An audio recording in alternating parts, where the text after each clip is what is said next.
balitang katuhuan o dili. Apan tuo na lang aron madali.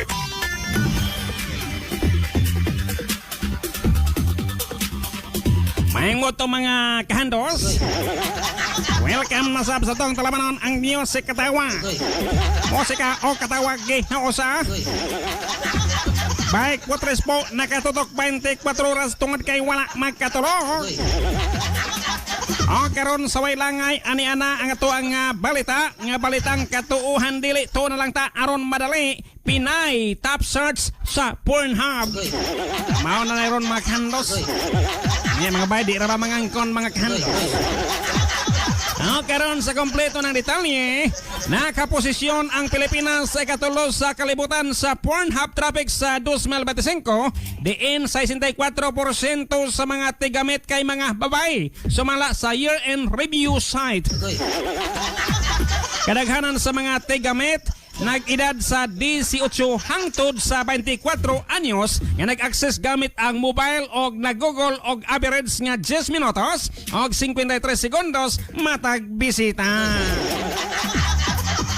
Ang termino nga Pinay mao ang pinakasikat nga short sa nasod ug ikatulo sa tibuok kalibutan.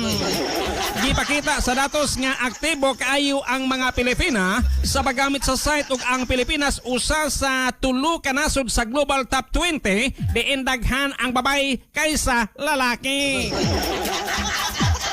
Halos 96% sa traffic gikan sa mobile users o kadaghanan sa batan-on. Kini nga datos nagpakita nga dili lang simpleng curiosity ang online activity sa mga Pilipina apan usa ka aktibo og dominanteng presensya sa digital adult content scene. Mao na mga kahandos.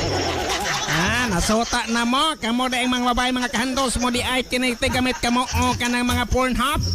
Kamo di ay tigtanaw. Mas maayo na lang po tuod na mga kahandos lanta lang Pornhub. Kaysa kini nga og magbinyo pugod tuod mo. Usahay. Kaming mga lalaki may na pareha namong mga buutan. May pay mana makandos nga matod pa to sa akong higala nga DJ nga sama pod nako. Panalang ko ng mga kandos, may pay ko ng mulantaw ko no sila og Pornhub. Dayon magdayal-dayal kaysa minyo og lalaki dakong problema. Okay, maghandos bao ka to tong balitang katuhan dili to na lang ta aron madali. Baik po tres po atagi po sa sunod nga hugna sa atong ikaduha katapusang hugna sa balitang katuhan dili to na lang ta aron madali.